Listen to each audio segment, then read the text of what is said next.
Oui, bonjour chez vous, ici SR Bishma TV. C'est votre coach Daniel Biampata. Voilà, je reviens pour une capsule sportive qui concerne la question du parcours de nos léopards à la Coupe d'Afrique des Nations 2023 qui s'est jouée en Côte d'Ivoire. Donc, la Côte d'Ivoire qui était le pays hôte et qui a tout simplement raflé la mise, qui a gagné cette Coupe d'Afrique à domicile. Et nous, pour ces cas, on vient parler tout simplement de notre équipe nationale des léopards de la RDC, République démocratique du Congo. Voilà, on va soulever quelques petits points, si bien que la plupart des choses se sont très bien passées. On a senti un effort considérable dans la mise en place de l'organisation au niveau de l'animation offensive de jeu, qui étaient les secteurs les plus problématiques lors de nos précédentes rencontres avant la Coupe d'Afrique des Nations, j'allais dire. Donc, où on jouait beaucoup plus avec un bloc bas et que l'organisation offensive posait problème et qu'il n'y avait pas vraiment une assise des jeux lors des transitions offensives. Donc, c'est un peu ça. Voilà, pour ça, je vais dire quand même félicitations à monsieur l'entraîneur de Sabre qui a essayé, qui a mis quelque chose en place qu'on a vu, si bien que les temps étaient un peu courts. Les joueurs ont travaillé et on a vu une équipe qui avait de l'ambition, qui voulait justement aller chercher euh, à inquiéter les équipes adverses dans leur moitié de terrain. Malheureusement, il y a eu beaucoup de ratés pendant la Coupe d'Afrique des Nations. C'est des choses qu'on espère que l'entraîneur va pouvoir travailler encore cette lucidité devant les buts, l'efficacité pour que nos joueurs soient tranchants et décisifs à chaque fois qu'ils se présenteraient devant les buts. Donc, c'est ça, pour des événements comme ça, des compétitions aussi relevées, ça prend justement un certain sang-froid, une certaine confiance en soi pour mettre le ballon au fond, tout simplement. Parce que de l'extérieur, ça semble facile, mais il y a une très très grosse pression qui vient avec, le nom de la compétition, les, les, les, les supporters, toutes ces affaires-là, et aussi la pression autour de l'équipe, dans l'équipe même, il y a toujours une concurrence sur des postes. Donc voilà pourquoi c'est très important de travailler ces choses-là, de travailler ces petits gestes, des gestes qui semblent simples, mais il faut les travailler, puis il faut se mettre en confiance.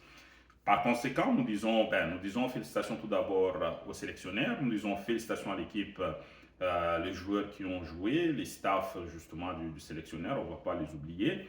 Et nos joueurs, félicitations à vous, félicitations à la fédération, félicitations aux ministères qui ont justement contribué dans l'organisation pour que nos équipes, nos joueurs, au fait, l'équipe nationale nous représente de la meilleure des façons telle qu'on l'a vu à cette canne. Cependant, nous allons relever quand même quelques éléments qui ont été en défaveur des léopards. Il s'agit bien justement de la question au niveau des avant-centres. Donc, on a remarqué que tous nos attaquants, ils n'ont pas réussi à se mettre en évidence. Il n'y a pas un seul attaquant de pointe, je dis, un buteur parmi les trois. On a eu Banza Simon, on a eu Kalala Mayele, on a eu Cédric Bakambu, qui est tout simplement le patron de cette attaque à date. Donc, ces joueurs-là, ils ne se sont pas mis en évidence, ils n'ont pas tout simplement marqué des buts. Pourquoi ils n'ont pas marqué des buts? Moi, en tant que spécialiste, à mon niveau, je pense qu'il s'est posé un problème, s'est posé un problème du doute, tout simplement parce qu'il n'y a aucun de ces avant-centres qui était en confiance en arrivant à la CAN. Et personne ne savait exactement qui allait jouer et quel temps de jeu allait disposer chaque attaquant pour cette compétition-là. Donc ça fait que les attaquants n'étaient pas en confiance. Or, ces choses-là, c'est une des grosses lacunes moi j'ai relevé au niveau du sélectionneur national. Quand tu amènes une équipe en compétition africaine, la CAN, qui est aujourd'hui la compétition la plus difficile au niveau continental. Donc, tous les continents compris, il n'y a pas un continent qui a une compétition aussi difficile que la CAN. Donc, quand tu amènes des joueurs dans une compétition très relevée, aussi difficile, c'est très important de mettre des joueurs qui jouent à des postes clés en confiance. Les joueurs qui jouent à des postes clés dans une équipe, c'est des joueurs qui n'ont qui n'ont pas droit à l'erreur, comme ça peut se produire, mettons, au milieu du terrain ou dans d'autres secteurs de jeu. Flanc gauche, des affaires comme ça. Il y a des erreurs qui peuvent se passer de ce côté-là et qu'on peut rattraper facilement. Mais les erreurs qui sont très visibles ou bien des ratés qui sont très visibles, c'est au poste de gardien des buts, c'est au poste des axes centraux, donc les défenseurs centraux, c'est au poste d'attaquant de pointe, les buteurs. Donc ces attaquants-là, ces joueurs-là, à ces trois postes, à ces trois secteurs compartiments du jeu, c'est très risqué si tu es un sélectionneur et que tu n'as pas mis ces joueurs-là en confiance. Donc, il s'agit du poste de gardien des buts. Avant une très grande compétition, il faut tout de suite rassurer ton gardien des buts qui sera titulaire tel qu'il peut se permettre de jouer en toute confiance. C'est pareil avec les attaquants. On a vu qu'au niveau du gardien des buts, il n'y avait pas de problème. Passy partait déjà titulaire. Il savait qu'il allait faire cette CAN en tant que titulaire. Et dans l'axe central, tout de suite, on a mis Inonga Baka en confiance. Bemba, c'est sûr qu'il est titulaire et capitaine. Donc, à ce stade-là, c'était très clair. Les joueurs, ils sont permis de jouer avec une certaine confiance. Mais au niveau du poste d'avant-centre, le coach n'a pas nommé son avant-centre sur qui il allait vraiment compter. Donc, c'est des choses vraiment qu'il faut faire tout de suite là. On l'a vu même pendant le match. Il y a des matchs où c'est Bakambu qui commençait. Après, c'était Fiston Kalala Maele qui commençait. Tantôt, c'était Banza qui rentrait. Ces changements-là, tu tournes tous tes attaquants. Ça ne les aide pas, ça ne met pas en confiance parce que quand ils ont les opportunités, ils sont hésitants, tout simplement. Un attaquant peut hésiter, il peut hésiter. Et l'hésitation devant les buts, écoute, c'est paye cash. On l'a vu, un joueur comme Bakambu, de son renommé, un taulier, un leader de cette équipe nationale, au moment de tirer les pénaltys, je pense contre l'Égypte, on a vu ses mains trembler. Donc, imaginez, c'était pas parce que Bakambu avait peur de jouer ces pénaltys-là, mais c'était plus une question de confiance qui n'était pas transmise par son entraîneur, par son staff. Donc ça fait que malgré son niveau, il était hésitant. Il était hésitant. Et cette hésitation-là s'est traduite même sur les tirs au but qu'il a joué. Et dans tout le match aussi, c'était pareil pour tous les attaquants. Donc, on n'a pas eu un attaquant qui s'est vraiment mis en évidence, qui s'est mis en confiance. Ça, c'est le travail vraiment que moi, je demanderai à notre entraîneur de fixer cela, de résoudre cette question-là dès le départ d'une compétition comme la CAN. Et même prochainement, pour les éliminatoires du mondial, il faudrait qu'il nous donne, qu'il nomme un joueur en qui il va faire confiance au poste d'avant-centre. Et je pense que ce joueur-là, il va jouer très libéré parce qu'il a la confiance de son entraîneur. Deuxième élément, c'était au niveau de l'effectif. L'effectif, M. Desabres, il y a eu une erreur quand même qu'on ne va pas négliger, c'est que la CAF permettait d'amener 27 joueurs. M. Desabres vous avez fait un effectif, mettons, de 24 joueurs au lieu de 27 qui était acceptable par la CAF. Moi, je pense que dès qu'on a une possibilité d'avoir 27 joueurs, l'idéal, c'est d'amener tous les 27 joueurs. Si on a entendu des réponses de l'entraîneur des Sabres qui disait que, ben voilà, il ne va pas amener 27 joueurs, il va laisser les 3 joueurs en club, progresser, évoluer. Oui, c'est bien. Mais dans ce cas-là, qu'est-ce que tu fais? Amène-nous de jeunes. Ajoute de jeunes qui viennent en stage dans une compétition très relevée. Tu prends les U20, des jeunes qui ont du talent, parce qu'il y en a. Tu amènes ces jeunes-là, Et je penserais même aussi à William Balikwisha, qui est trop jeune. C'est des joueurs qu'on a besoin dans cette équipe nationale, parce que ces jeunes-là, s'ils viennent dans une compétition aussi relevée, ils apprennent. La prochaine fois quand ils vont arriver, ils auront déjà une CAN à leur effectif. Même s'ils n'ont pas joué une seule minute, mais au moins, ils auront bénéficié de cette expérience-là, de s'entraîner avec ceux qui jouent la CAN et pourquoi pas de participer en cas de besoin, comme on a eu des cas de Kakuta, de Bongonda qui ont eu des blessures, pourquoi pas? Donc, c'est quelque chose qui est très important parce qu'une équipe qui gagne une CAN, c'est une équipe généralement qui a aussi des joueurs qui ont une très bonne expérience de la CAN, qui ont joué au moins 2 ou 3 CAN.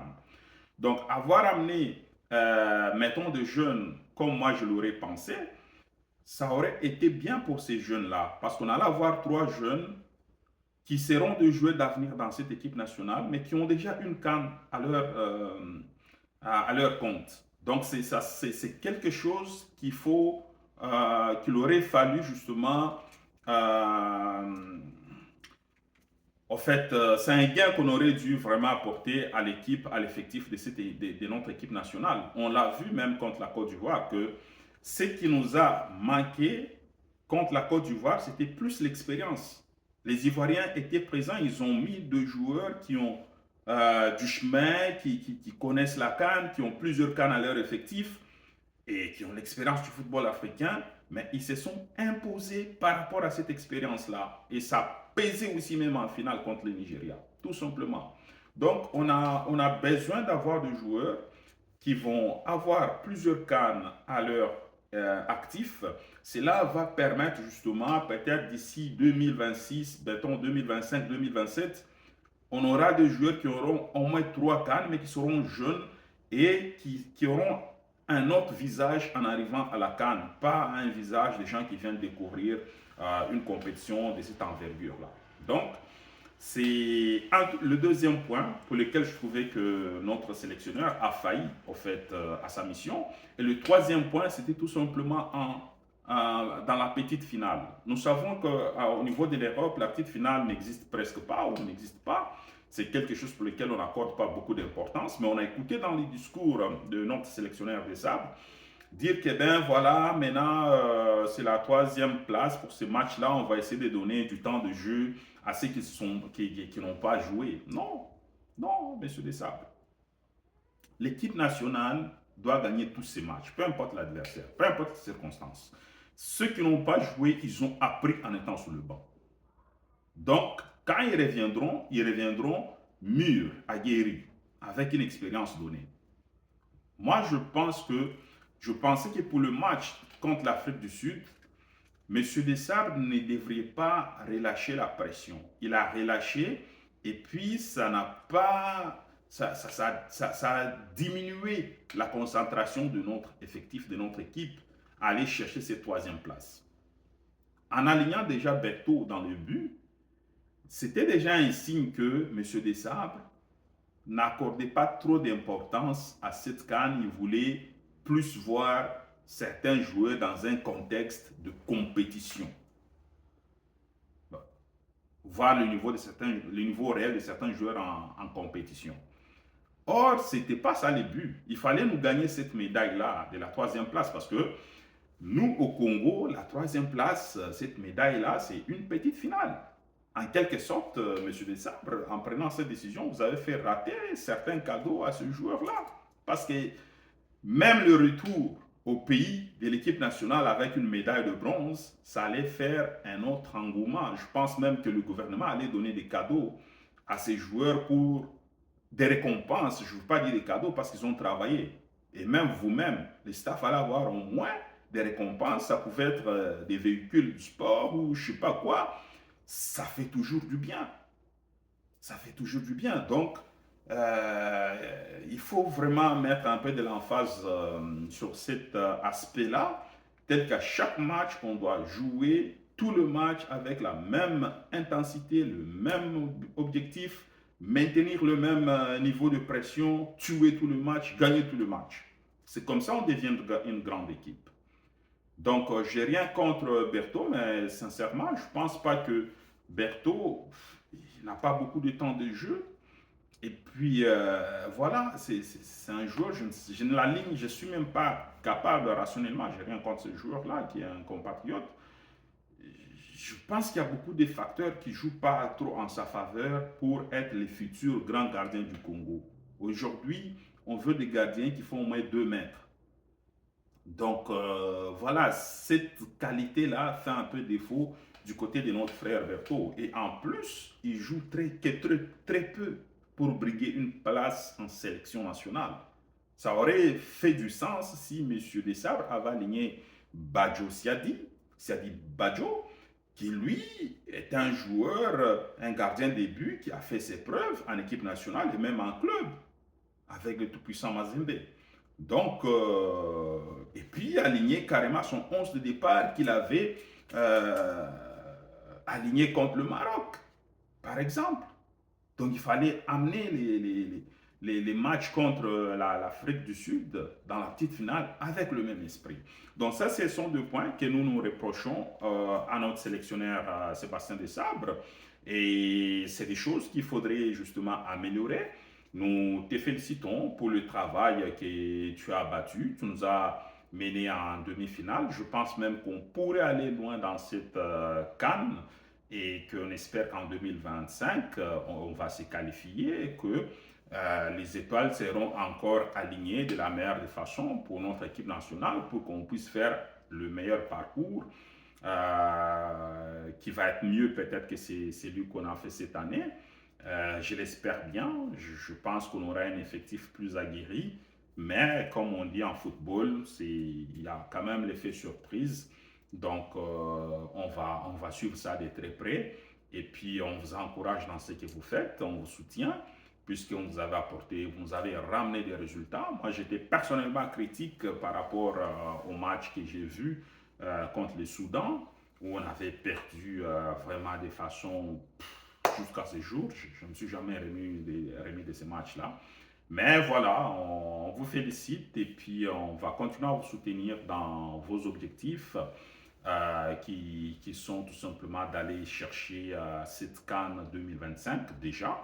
Donc voilà, pour cela, il faut jouer des matchs. C'est dommage qu'on n'a pas joué aucun match amical international dans la trêve FIFA. S'il n'y avait pas d'argent, pour moi, on aurait dû au moins ramener ces joueurs-là au pays. Et puis, je ne pense pas que ce soit une question d'argent, mais moi, je pense qu'on pouvait même faire un match contre le tout-puissant Mazembe qui joue en compétition africaine, notre équipe nationale contre le tout-puissant Mazembe, parce qu'on n'a pas forcément besoin d'aller chercher des gros calibres pour jouer des matchs amicaux. Il y a des choses que l'entraîneur peut mettre en place et puis on commence avec des équipes moyennes. Mais je ne pense pas que le tout-puissant Mazembe soit une petite équipe aussi moyenne qu'on peut le penser. C'est une équipe qui a les niveaux d'une équipe nationale et puis qui peut poser des problèmes très sérieux à n'importe quelle équipe sur le continent. Donc voilà, je vous dis merci chez vous de nous avoir suivis. C'est le coach Daniel Biampata sur SRB Chima. Si vous avez aimé cette capsule, bien veuillez partager, encouragez-nous, prévenez-nous avec des commentaires, mettez un pouce en l'air, ça va nous faire du bien pour qu'on puisse faire encore d'autres productions et d'autres analyses sur cette belle sélection nationale des léopards. Donc voilà, merci à vous et bye, à bientôt.